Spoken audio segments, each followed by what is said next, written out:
Bismillahirrahmanirrahim. Assalamualaikum warahmatullahi wabarakatuh. Innalhamdulillah. Alhamdulillahirabbil alamin. Assalatu wassalamu ala asrofil anbiya'i wal mursalin wa ala alihi wa sahbihi wasallim. Pertama-tama marilah kita panjatkan puja dan puji syukur kita atas kehadirat Allah. Salawat serta salam semoga selalu tercurah kepada Nabiullah Nabi Muhammad sallallahu alaihi wasallam. Baiklah, untuk presentasi kali ini, kami dari kelompok 5 akan mempresentasikan makalah yang berjudul Aspek Sejarah dan Kebudayaan Islam. Next. Sebelum presentasi, izinkan saya selaku moderator untuk memperkenalkan anggota kelompok 5. Yang pertama, saya sendiri, Adibur Rahman Al-Farizi, selaku moderator sekaligus presentator. Kemudian Alicia Indah Khairunisa, selaku presentator. Kemudian Berkah Gani Setiatuhu, selaku presentator. Dan Jasmine Silvi Khadijah, selaku presentator. Dalam presentasi kali ini, kami merangkum beberapa poin penting. Yang pertama, pengertian sejarah dan kebudayaan. Yang kedua, periodisasi sejarah Islam. Dan yang ketiga, masa kemajuan, kemunduran, dan kebangkitan Islam. Selanjutnya, pengertian sejarah yang akan dibacakan oleh presentator. Kepada presentator dipersilahkan. Ya, bismillahirrahmanirrahim. 1. Pengertian sejarah dan kebudayaan. Sejarah secara etimologis berasal dari bahasa Arab, syajaratun, yang berarti pohon. Makna kenapa sejarah seperti pohon adalah karena ketika sejarah lahir lalu berkembang dari waktu ke waktu hingga menimbulkan perbedaan beberapa kejadian. Bahkan bisa jadi seluruh kejadian. Dalam bahasa Arab sendiri, apa yang dimaksud dengan sejarah adalah tarikh, yang dalam bahasa Indonesia berarti waktu atau penanggalan. Dalam bahasa Inggris, istilah sejarah ialah history, masa lampau. History ini berasal dari bahasa Yunani historia, yang berarti ilmu pengetahuan tentang gejala-gejala alam, khususnya manusia yang bersifat kronologis. Sejarah menurut beberapa ahli adalah J. V. Brace, sejarah adalah catatan dari apa yang telah dipikirkan, dikatakan, dan diperbuat oleh manusia. Kedua, Patrick Gardiner, sejarah adalah ilmu yang mempelajari apa yang telah diperbuat manusia. 3. Muhammad Mohayamin, sejarah adalah ilmu pengetahuan yang disusun atas hasil penyelidikan beberapa peristiwa yang dapat dibuktikan dengan kenyataan. 4. Ibnu Khaldun, sejarah didefinisikan secara catatan tentang masyarakat umum manusia atau peradaban manusia yang terjadi pada watak atau sifat masyarakat itu.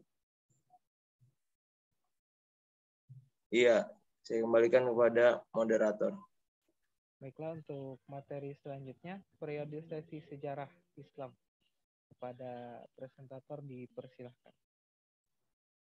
Ya, yang selanjutnya nomor 2 adalah periodisasi sejarah Islam.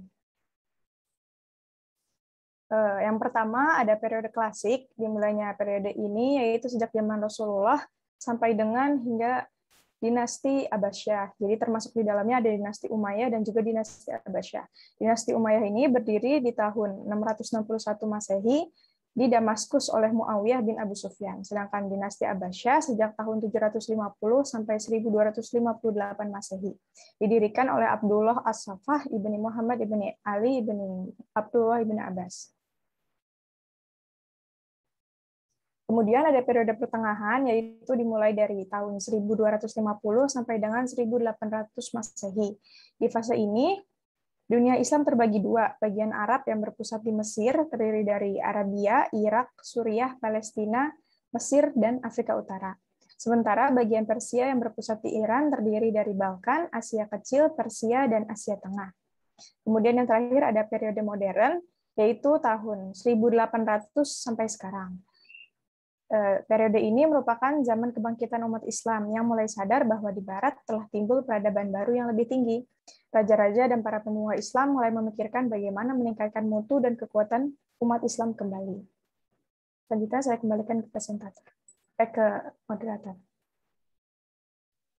Baiklah, setelah mempelajari dan mengetahui prodi-sesi sejarah dan kebudayaan Islam, kita dapat mengambil manfaat dalam mempelajarinya, yakni diantaranya kami tuliskan. Yang pertama, mendapatkan informasi mengenai asal-usul, khazanah, kebudayaan, kekayaan, serta keahlian di bidang-bidang tertentu yang pernah diraih oleh umat Islam pada masa terdahulu, serta dapat mengambil ibrah atau pelajaran dari kejadian-kejadian dan perjuangannya. Yang kedua, membentuk watak dan perilaku kepribadian umat. Dan yang ketiga, dapat memilah dan memilih mana aspek pelajaran yang dapat dikembangkan atau perlu dikembangkan dan mana yang tidak perlu.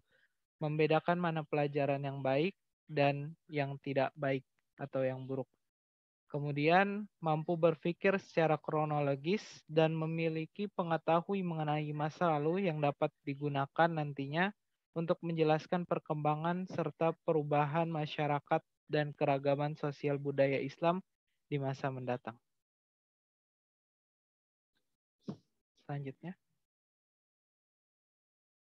Yang selanjutnya ciri masa kemajuan, kemunduran, dan kebangkitan Islam yang akan dipresentasikan oleh Alicia. Kepadanya waktu dan layar dipersilahkan. Yang ketiga ada ciri-ciri masa kemajuan, kemunduran, dan kebangkitan Islam.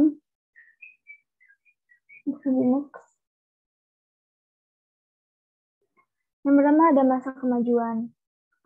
Ada fase ekspansi, integrasi, dan pusat kemajuan pada tahun 650 sampai 1000 Masehi. Kemudian ada fase disintegrasi pada tahun 1000 sampai 1250 Masehi.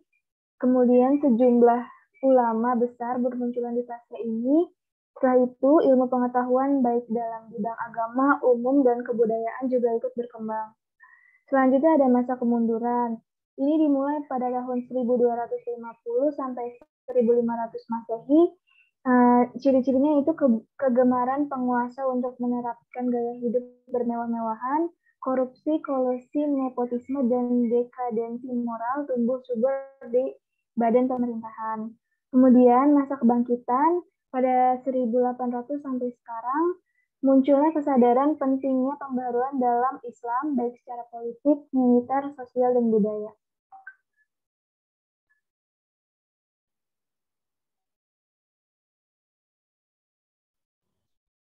Baiklah, mungkin sekian dan terima kasih presentasi dari kami kelompok 5. Kurang dan lebihnya kami mohon maaf. Wabillahi taufiq wal hidayah. Wassalamualaikum warahmatullahi wabarakatuh.